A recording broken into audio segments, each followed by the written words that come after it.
Hello, everyone. My name is Jonathan Shuffield. I'm guessing most of you people who are even tuning into this know who I am. For those of you who don't, my name is Jonathan Shuffield, like I said, and I wanted to start a little topic show called Can We Talk?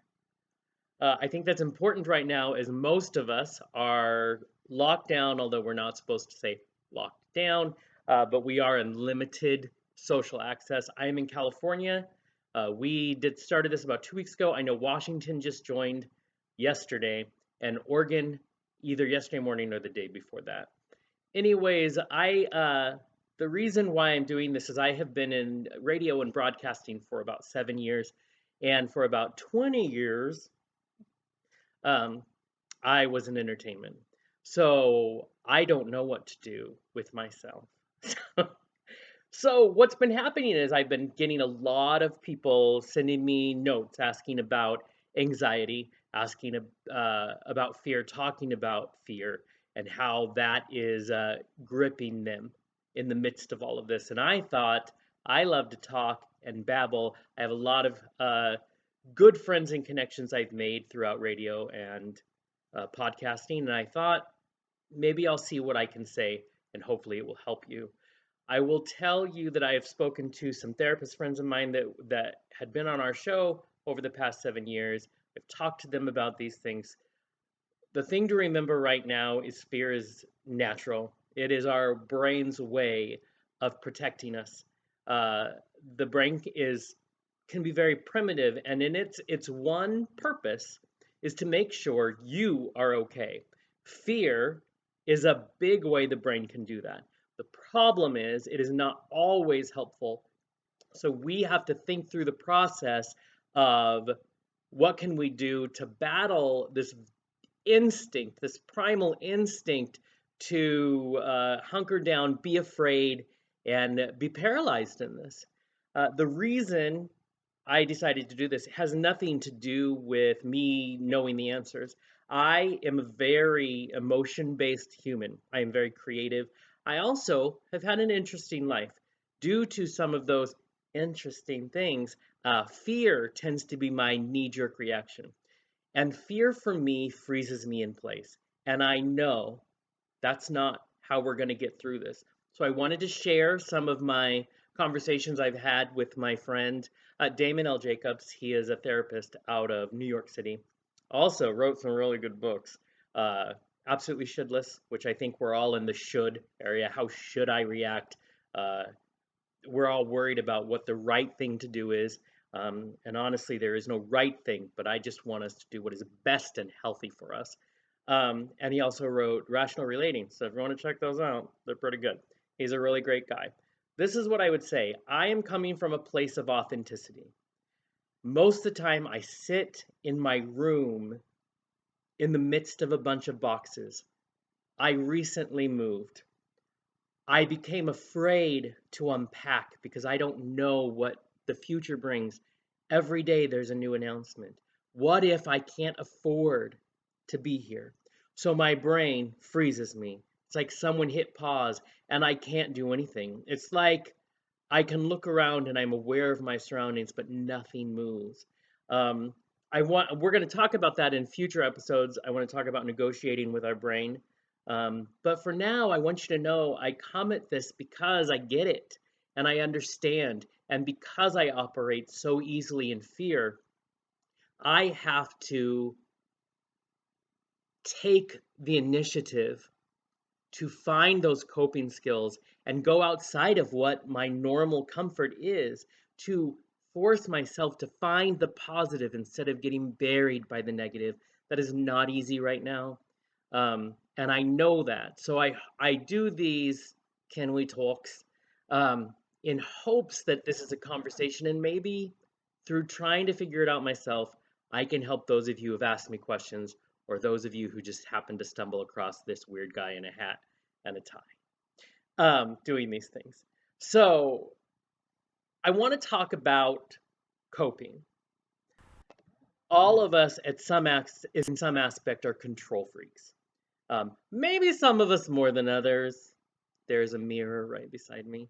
But the fact is, when control is taken away from you, Your brain has a response. When someone says you cannot do these things, your brain automatically wants control back and wants to give you impulses to do things that maybe are not helpful. One of the things that, when I was talking to some therapists out there, that people are doing is this is an excuse right now. My brain says, well, nothing matters. I don't need to take care of myself.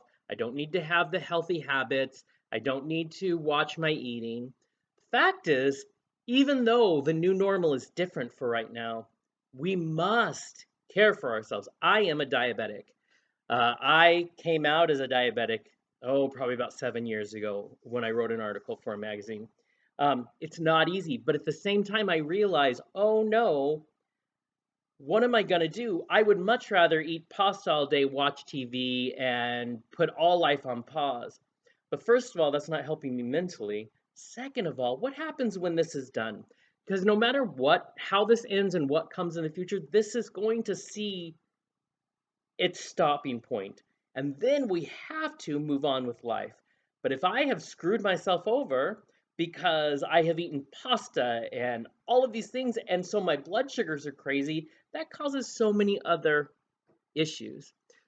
So it's not an excuse to put life away and say, I can do whatever I want because life doesn't matter anymore.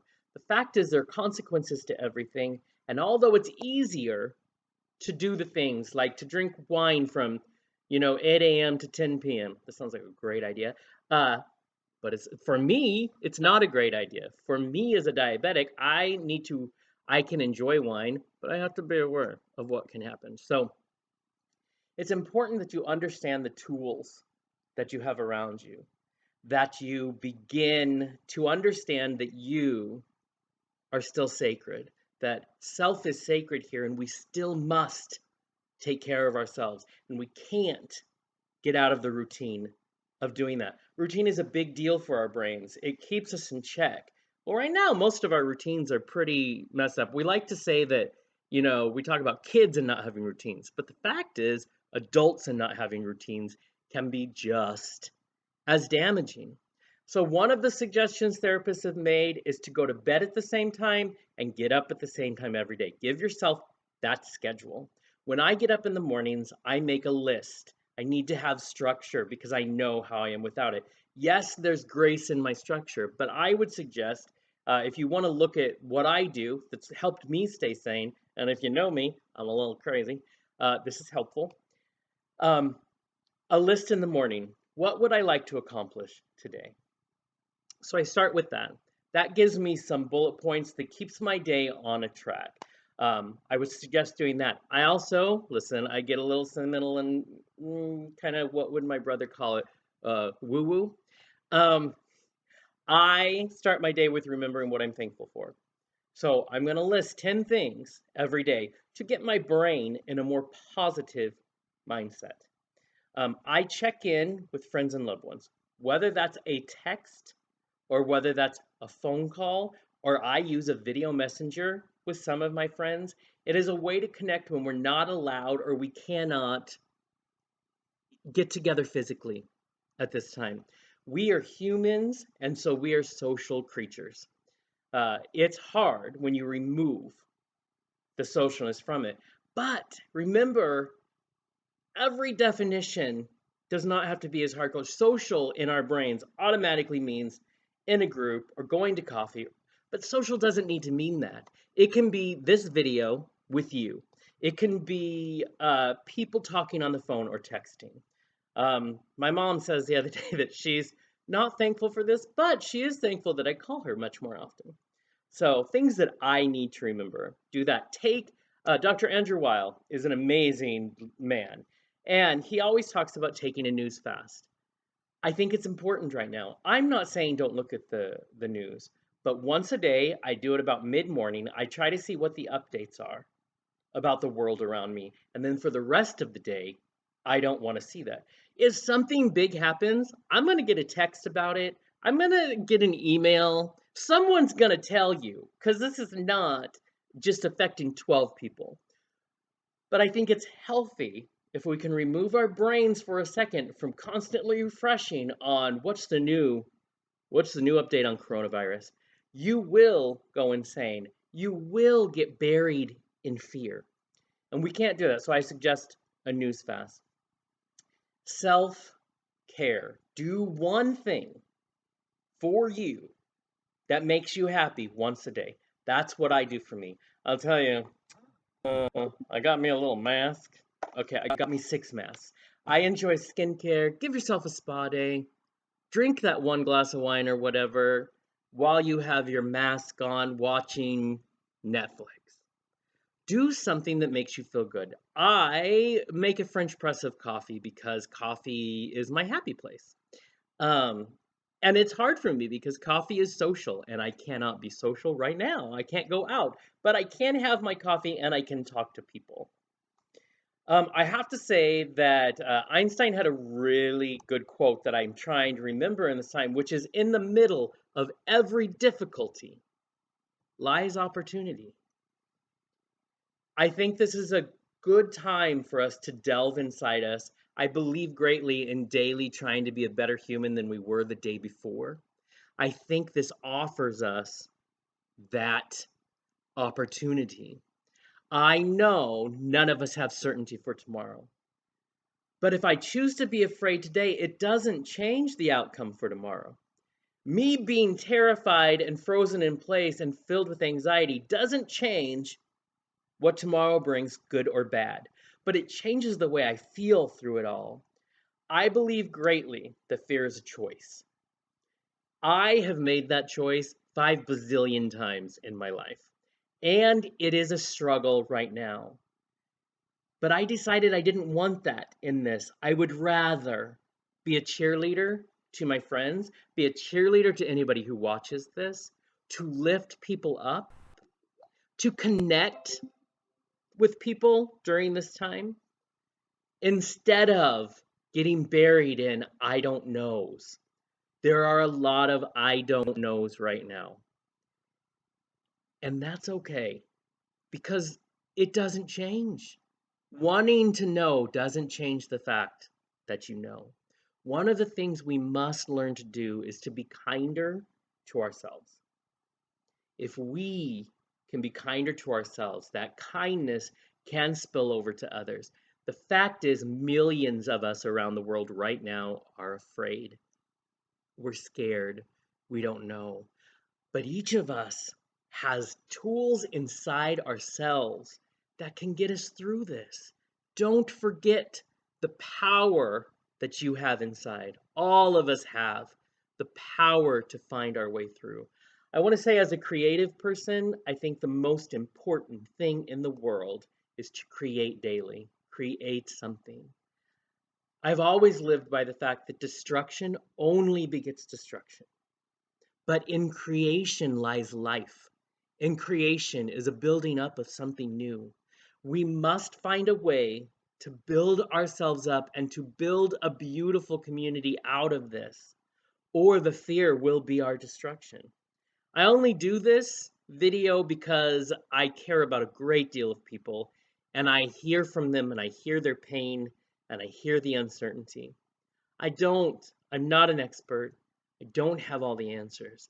But maybe if I share with you how I'm getting through this, maybe there's a chance that you'll find a way through this too. So I'll share with this the list that I do daily in case that list is helpful to you. One positive thing a day.